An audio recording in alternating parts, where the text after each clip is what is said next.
अस्सलाम वालेकुम। मुबारक हो पीसीबी को, फुरकान भट्टी को और उनकी साथियों को, जो एक माफिया बैठी हुई है ना बाबर रिजवान शाहीन के अगेंस्ट। सबको मुबारक हो। ये एक मैच हारना नहीं था, सिर्फ ये एक सियाह दाग हमारे माथे पे लग चुका है। अब एक ब्लेम था हमारे लिए। क्या आपको ये पता नहीं कि बांग्लादेश के पिच कैसे है, वहाँ कैसा क्रिकेट खेला जाता है, वहाँ किन खिलाड़ियों की ज़रूरत पड़ती है।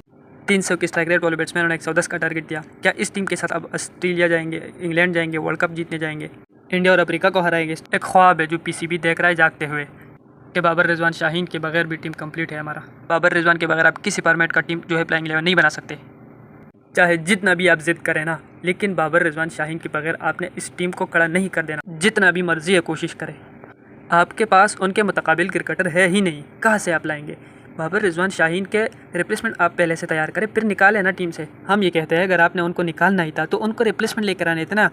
कहाँ से आप लाएंगे, किधर से लाएंगे आप? आपके पास है ही नहीं, हम सब ये जानते हैं। साइम अयूब है, मैं जानता हूँ, मैं मानता हूँ, बहुत अच्छा प्लेयर है, कभी भी उसको टीम से ड्रॉप नहीं होना चाहिए, बहुत बेहतरीन प्लेयर है, बहुत।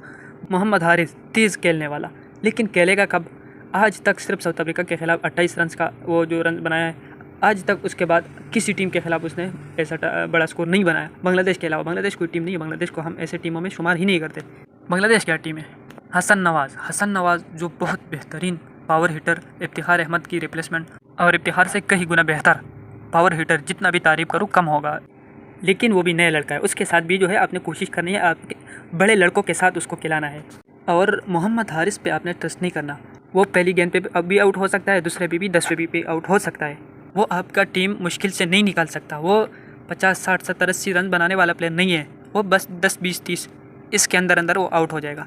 तो हारिस से ये उम्मीदें ना रखें। अब रहता है एक फखर जमान, तो फखर जमान को तो आपने नहीं लाए, वो तो बहुत पहले से खेलता आ रहा है। वो तो बाबर के साथ भी खेलता है, रिजवान के साथ वो, और वो सबसे बेहतरीन प्लेयर जो है, अपने आप से भी बेहतर बाबर रिजवान को मानते हैं। फखर जमान एक ऐसा प्लेयर है जो कभी भी आपको मुतासिर कर सकता है, मतलब 0 पे आउट होकर या कुछ भी करके। उसका एवरेज है 20 के आसपास। वो 10 मैचों में 1 या 2 मैच में रन बनाएगा। बाबर रिजवान ऐसे प्लेयर है जो कुछ भी कर सकते हैं, जितना भी मुश्किल टाइम हो वो खड़ा हो सकता है, टीम को निकाल सकते हैं। उनकी एवरेज है, वो बैटिंग कर सकता है, डिफेंस कर सकता है। अल्लाह करे आने वाले वक्त में उनके रिप्लेसमेंट मिल जाए, लेकिन है ही नहीं हमारे पास, मुझे पता है कि है ही नहीं। तो कहाँ से आप लाएंगे? और स्ट्राइक रेट जो है ना, स्ट्राइक रेट से अचार बना के गले में डाल दे।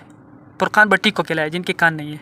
एक परवेज़ हुसैन इमून आपसे संभाला नहीं जाता, वो बेहतर खेल सकता है, लेकिन आपका साइम अयूब नहीं खेल सकता। मोहम्मद हारिस, हसन नवाज़, सलमान अली आगा, कोई नहीं खेल सकता। क्या हो गया इन सबको? सलमान अली आगा का तो मैं आपको बता दूं, ये सिर्फ बांग्लादेश के खिलाफ थोड़ा सा रन बना के एवरेज बनाया, थोड़ा सा स्ट्राइक रेट, अभी तक इसका 10 का स्ट्राइक रेट भी नहीं था।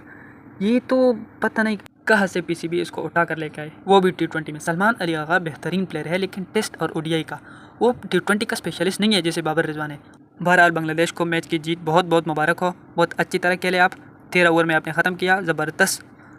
और भी आगे भी आपने जीतना है, तीनों के 3 मैच आपने जीतने हैं। और इनको अपनी औकात याद दिलानी है कि यहाँ पर बच्चों को नहीं खेला जाता। या जोस बटलर खुद आता है, डेविड वार्नर खुद आता है, बड़े बड़े टीमों के रोहित शर्मा, विराट कोहली खुद आते हैं, क्योंकि उनको पता है यहाँ खेलना आसान काम नहीं है। तो आपने ज़रूर तीनों के 3 मैच जीतना है, सीरीज़ भी जीतना है। अगर बांग्लादेश ये सीरीज़ भी हार गया और पाकिस्तान की इस टीम से होम पिच पर हार गए, तो आप गिरे हुए टीम है, आप सबसे बदतरीन टीम है। लेकिन अल्लाह करे सब कुछ बेहतर हो जाए और बांग्लादेश के लिए भी राह हमवार हो जाए, हमारे लिए भी।